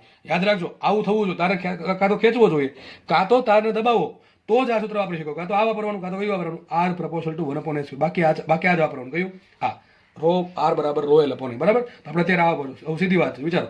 તારની લંબાઈ કેટલી કરી? ચોથા ભાગની કરી, અવરોધ કેટલો છે? 16મા ભાગનું. તો R' બરાબર શું આવશે? R/16. અહીં શું કરવાનું? L ની જગ્યાએ શું મૂકી દેવાનું? 1/4. 1/4 નો વર્ગ થાય 1/6. તમારો જવાબ આવી ગયો. તો તારને જો તમે તારની લંબાઈ છે એ 4 ચોથા ભાગની કરી નાખશો તો એનો અવરોધ થઈ જશે R/16. બરાબર છે. આ જવાબ આવી ગયો તમારો. લંબાઈ ઘટી તો અવરોધ ઘટ્યો, બરાબર છે. એટલો હવે નવો ક્વેશ્ચન સોલ્વ કરીએ. શું કહે છે? અવરોધકતા કેટલી ફેરફાર થાય? તારની લંબાઈ છે તમે વધારો ઘટાડો, સમજો. આ ક્વેશ્ચન બહુ મસ્ત છે અને એકદમ ઇઝી ક્વેશ્ચન છે, પણ ઘણા ભૂલ કરશે. અવરોધ ચલો 16મા ભાગનો થઈ ગયો, લંબાઈ ચોથા ભાગની, અવરોધ 16મા ભાગનો થઈ ગયો. હવે ક્વેશ્ચન એમ છે અવરોધકતાનું શું થાય? વિચારો, સિમ્પલ. અવરોધકતાનું શું થશે? તો આપણે સિમ્પલ નોલેજ વાપરીએ કે અવરોધકતા કોના પર ડિપેન્ડ કરે? આમ તો 2-3 વસ્તુ પર ડિપેન્ડ કરે. દ્રવ્યની જાત પર ડિપેન્ડ કરે, તાપમાન પર ડિપેન્ડ કરે અને દબાણ પર ડિપેન્ડ કરે, બરાબર છે. આપણે ચલો આની અસર તો અત્યારે અવગણી નાખીએ, કારણ કે આપણે તાપમાન અને દબાણ જગ્યાએ કીધું છે નહીં. પણ એક તો ખબર પડે દ્રવ્ય. વિચારો, આ પેન છે, એને હું દબાઈ દઉં અંદર, તો શું મટીરિયલ બદલી જાય અને એનું જ રહી. મટીરિયલ તો એનું જ રહી. વિચારો ને, મટીરિયલ કેવું રહેશે? એનું જ રહેશે. મટીરિયલ એનું એ રહે તો તારને ખેંચવાથી, યાદ રાખજો, બહુ મસ્ત સવાલ છે કે તારને ખેંચવાથી કે તારને દબાવવાથી એલ વધે કે એરિયા ઘટે, ગમે થાય. એલમાં ને એમાં ગમે ફેરફાર આવે, અવરોધમાં ફેરફાર આવશે, પણ અવરોધકતામાં કોઈ ફેરફાર આવશે નહીં. કારણ કે કોના પર ડિપેન્ડ કરે? લખવાનું તમારે, તારને લંબાઈ વધારવાથી કે ઘટાડવાથી, અથવા એરિયા વધારવાથી ઘટાડવાથી દ્રવ્ય પર કોઈ અસર થાય નહીં. તાર જો લોખંડનો તો લોખંડનો રહે, સ્ટીલનો રહે, કોપરનો રહે, બરાબર છે. દ્રવ્ય કઈ બદલે નહીં. અવરોધકતા કોના પર ડિપેન્ડ કરે? અવરોધકતામાં કઈ ચેન્જ આવશે નહીં. આ સવાલમાં શું આન્સર આવશે? અવરોધકતા બદલાશે નહીં. તમે લખી નાખવાનું, એનું કારણ પણ મેં સમજાવ્યું, લખી નાખો. ચલો નેક્સ્ટ ક્વેશ્ચન ફટાફટ. તારની ત્રિજ્યા n ગણી કરવામાં આવે, વધારવામાં આવે. તારની ત્રિજ્યા n ગણી કરવામાં આવે, ચાલશે આમ તો વધારવામાં પણ. તારની ત્રિજ્યા n ગણી કરવામાં આવે તો તેનો અવરોધ કેટલા ગણો થાય? સિમ્પલ. શું કરશો? ત્રિજ્યાની વાત છે તો હવે તારની ત્રિજ્યા n ગણી કરી કઈ દે હશે? તારને દબાવીને ને, તારને દબાવો તો એની ત્રિજ્યા વધે, તારને કહો ત્રિજ્યા ઘટે. સિમ્પલ. તો સૂત્ર આવું આવે, R proportional to શું? 1/A². જો કે કરાવી દીધું છે. અને એ બરાબર શું થાય? મોસ્ટલી આપણે πr² રાખીએ. ત્રિજ્યા એટલે R કેવો હોય? આવો ગોળો છે, બરાબર છે. આવો ગોળ R છે એટલે શું થાય? ત્રિજ્યા એરિયા πr². તો A² બરાબર શું આવશે? π²r⁴. મારે અત્યારે R નું કામ છે, લખાઈશું અહીંયા A² proportional to R². માટે સાબિત થયું R proportional to 1/, બરાબર, R proportional to 1/, કેપિટલ અવરોધ proportional to 1/r². તો વિચારો, n કેટલા ગણું કર્યું? n ગણું કર્યું તો શું આવશે? R', બરાબર. શું આવશે? R/n². જો આ પ્રશ્ન બહુ પૂછાય, ત્રિજ્યા વાળો. તમને ડાયરેક્ટ એરિયા ન આપે, ત્રિજ્યા આપે. હવે અહીં ત્રિજ્યા જગ્યાએ વ્યાસ કરી નાખો તો કઈ ફરક ન પડે. વ્યાસ આપે સૂત્ર શું થાય? π/4d². શું થાય? ઘટાડે ક્યાંથી આવ્યું? અને R બરાબર શું થાય? d/2 શું સૂત્ર આવશે? A બરાબર આવશે π/4d². તો A² બરાબર શું આવશે? π²/16d⁴. માટે A² proportional to d⁴ જ થાય, બરાબર કે નહીં? તો ત્રિજ્યા આપે કે વ્યાસ આપે, સૂત્ર સેમ જ આન્સર આવશે કે ભાઈ ત્રિજ્યા n ગણી કરી તો અવરોધ થઈ જશે R/n². તમને એક એક્ઝામ્પલ આપું. માનો કે ત્રિજ્યા ડબલ કરી હોય, કેટલો થશે અવરોધ? 2/4, 16મા ભાગનો. ત્રિજ્યા 4 ગણી કરો તો 4 ની 4 ગણો થાય 64, તો અવરોધ ડાયરેક્ટલી 64માં ભાગનો થઈ ગયો. અહીંયા એમ લખો વ્યાસ 4 ગણો તો પણ અવરોધ 64માં ભાગનો થઈ જશે. બરાબર છે? તો આવા દાખલા પૂછાય છે એકદમ લલ્લુ પપ્પુ અને આપણને આવડી જવા જોઈએ. તો આપણે આજે અહીંયા રાખીએ. નેક્સ્ટ લેક્ચરમાં આપણે આગળ વધશું.